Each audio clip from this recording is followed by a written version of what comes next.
Hey everyone, and welcome to Schein Chats. I'm Robin Smith, Customer Success Manager with Jarvis Analytics, and I'm here today with Elizabeth Iverson, Vice President of Operations of Mesh Dental Network. Today we're going to talk about dental analytics, specifically how office managers and other dental team members can leverage their data to further their careers and improve practice efficiency.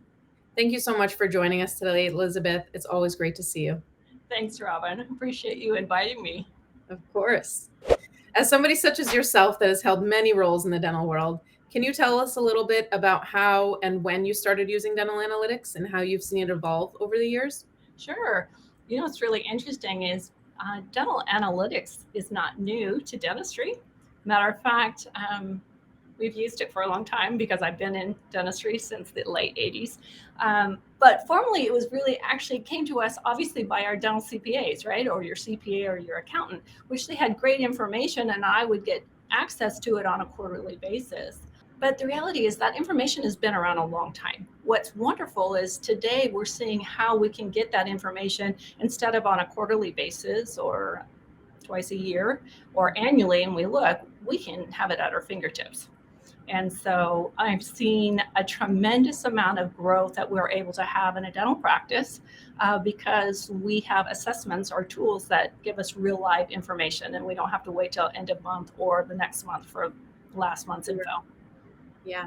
So it's well known in our field that analytics can help increase efficiency in a practice. From your perspective, how do you feel it can enhance patient care? Oh gosh, actually, I started using analytics as a hygienist, and it was funny because it was always interesting. It was always a competitive thing to see, oh, how much can I produce, right?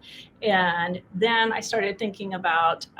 I was working really hard and I was doing a lot of activity, and I thought if there's a faster way or a more productive way that I can do the same thing, then I would start, hearing about how much production from a hygiene department should be coming for periodontal procedures. So that's actually when I started asking our CPA, can you tell me the breakdown of my periodontal therapies versus my total production?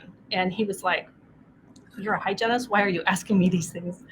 So actually, I found that it improved my patient care because I was I thought I gave really good patient care.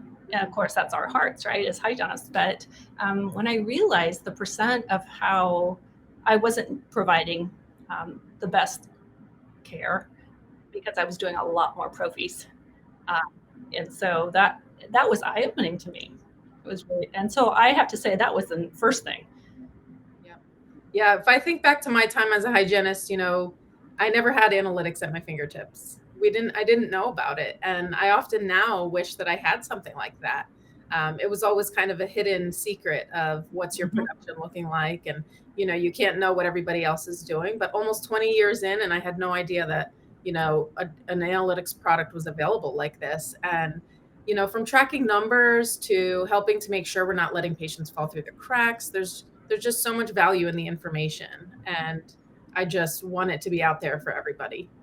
I would agree with you so much. I think something you said is it's always seemed like it was the office manager's responsibility to have her finger on the pulse of the numbers. But why not hygiene also? Why not assistants? Why not treatment coordinators, knowing what their commitment rate is to treatment that gets presented? So analytics is wonderful for that.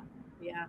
Now, can you share an example of what a financial benefit may look like to a practice owner that comes from analytics? What has your experience been that, the value that it's brought to the owners? It's so interesting, actually, Robin, it's one thing, and I think this time of year is always exciting because we start projecting or setting out goals, right, for the coming year. And it's one thing to create a picture of where we want to go, but do we go back and check during that process, right? So no matter where you are in the US, let's say I'm in Dallas. So if I want to go from here to Houston, there's different routes I can take. But unless I check my map along the way, what I found is analytics helps me find where I'm at in my map and what adjustments do I need to make to get me back on track. So financially, we can't do what we do. Right. I mean, it's one thing to create a course, right? It's one thing to create a master action plan or the final destination. But if we can't track where we're at in the process, I call it a why bother. Yep. Yep. So we all know that office managers are an essential part of the dental team, right? So in what ways do you think office managers can harness the power behind the analytics to drive, their career growth as well as practice growth? Okay, now you're hitting a passionate spot because I believe that the greatest value any team member brings to the table is their ability to be a problem solver. Mm-hmm. So, in order to solve, we have to be able to identify. So, an office manager, we know that the greatest portion of a practice's revenue, or the largest portion of the P&L, is staff. And so I say to the staff, the greatest value you can bring to the practice is being a problem solver. So an office manager, if she or he can identify where the problems are and bring possible solutions, that's going to increase your value. And analytics is the quickest way to do it. Yeah, absolutely. Absolutely. So to close out for today, can you tell us your top 3 tips on how dental teams can best use analytics in their everyday life? Yes, I would say first, create a master action plan, right? A strategic plan or a strategic goal. And then, so number 1. Number 2, use the analytics. Doesn't matter if it's Jarvis, if it's Denometrics, if it's DI, doesn't matter. But then overlay that to assess where we at from our goal.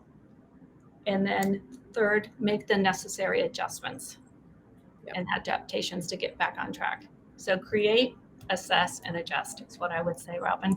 I love it. I love it. Thank you so much for spending some time with us today, Elizabeth. It's so great to hear from leaders like you.